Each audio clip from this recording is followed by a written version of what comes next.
Halo teman-teman, pada kesempatan kali ini saya akan membahas tugas akhir materi bahasa Indonesia, surat pribadi dan dinas. Nah, sebelum itu, tak kenal maka tak sayang, ayo perkenalan terlebih dahulu. Nama saya Zina Asakifah dari kelas 7A nomor absen 32. Apa sih itu surat? Surat adalah sarana atau media komunikasi tertulis yang menyampaikan informasi antara seorang atau lembaga dengan orang lain atau lembaga lain. Surat terbagi menjadi dua, yaitu surat pribadi dan surat dinas. Surat pribadi adalah bentuk komunikasi tulis surat menyurat yang dilakukan oleh seseorang kepada orang lain sebagai pribadi, bukan sebagai wakil, atau urusan yang berkaitan dengan kelembagaan atau kedinasan atau resmi.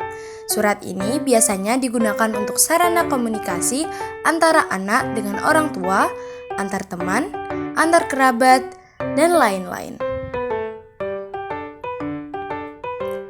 Tujuan seseorang menulis surat pribadi adalah mengungkapkan perasaan, menyampaikan ide, memohon bantuan, bertukar kabar, menceritakan pengalaman, dan mengucapkan terima kasih.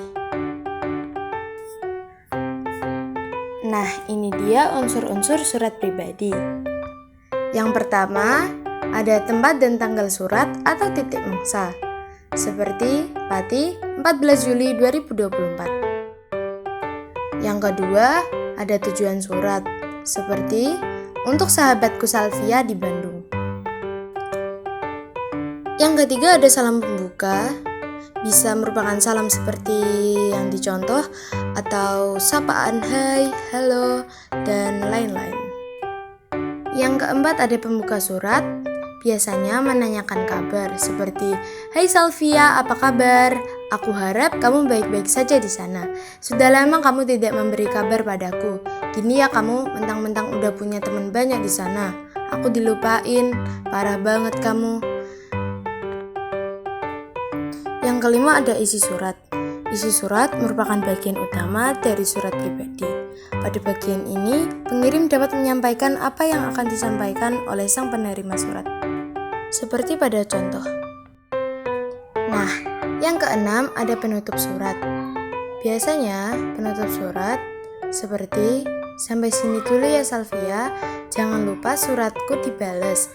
Awas saja gak kamu bales. Jaga diri baik-baik ya di sana. Sampai jumpa lagi saat liburan bulan depan.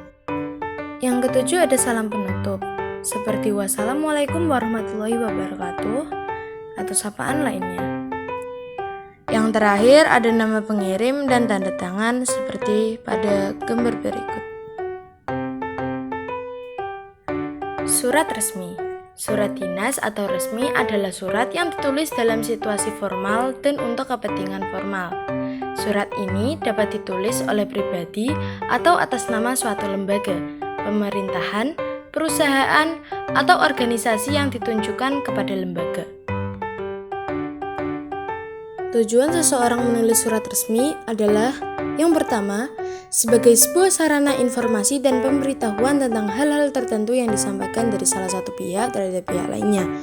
Contohnya, penyampaian suatu gagasan atau pemikiran. Yang kedua, sebagai panduan kerja dalam melakukan suatu aktivitas atau kegiatan, karena surat resmi ini berisi langkah-langkah kerja untuk suatu pekerjaan tertentu.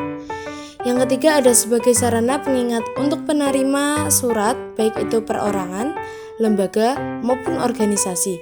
Oleh karena itu, surat resmi ini perlu didokumentasikan supaya dapat dipakai sebagai data di lain hari. Yang terakhir adalah menjadi bukti historis dan kronologis. Nah, ini dia unsur-unsur surat resmi. Yang pertama adalah kop surat. Kop surat adalah bagian surat di paling atas dan berisi sejumlah informasi mengenai identitas perusahaan atau instansi, seperti logo, nomor telepon, email, dan alamat. Yang kedua adalah tanggal surat. Tanggal surat merupakan hal yang wajib ditulis untuk membuat surat resmi, karena pada bagian ini akan memberitahukan kapan surat tersebut dibuat. Tanggal, tahun, bulan tidak boleh disingkat ya. Yang ketiga adalah nomor, lampiran, dan perihal. Nomor surat adalah urutan nomor surat yang telah dikeluarkan oleh instansi atau organisasi tersebut. Lampiran merupakan dokumen tambahan yang ditambahkan ke dokumen utama. Dan perihal adalah bagian yang digunakan sebagai petunjuk mengenai masa pokok. Yang keempat ada alamat surat. Alamat surat adalah bagian yang memuat informasi mengenai pihak yang dituju oleh surat tersebut. Seperti yang terhormat Ketua Karang Taruna Desa Mekarjaya di Pati. Yang kelima ada salam pembuka. Salam pembuka merupakan ungkapan rasa hormat kepada penerima surat.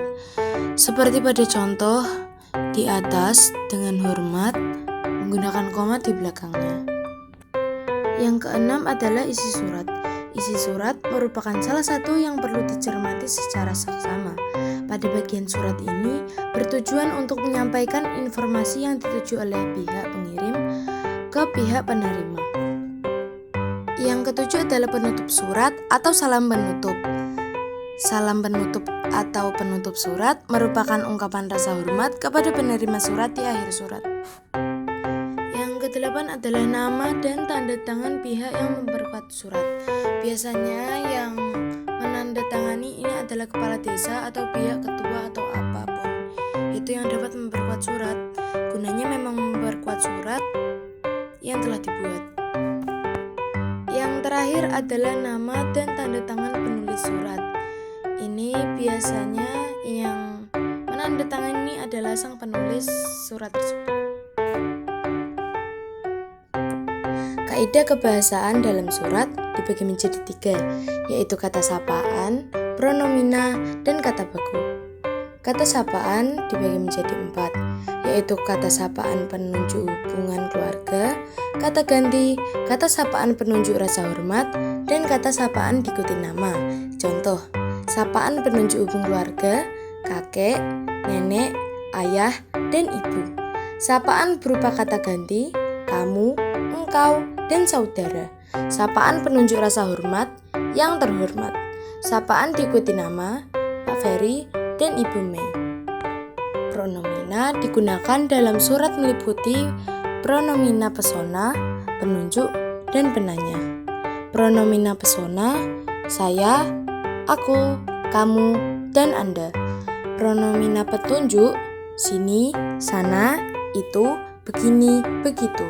Pronomina penanya, apa, siapa, mengapa, dan bagaimana. Kata baku, penulisan surat harus menggunakan bahasa yang tepat supaya tetap santun. Umumnya, penggunaan kata baku sangat diperhatikan pada saat menulis surat resmi. Misalnya, penggunaan kata saya dibandingkan gue, penggunaan kata saudara dibandingkan lo, penggunaan kata yang dibandingkan YG, dan penggunaan kata dikerjakan dibandingkan dikerjain.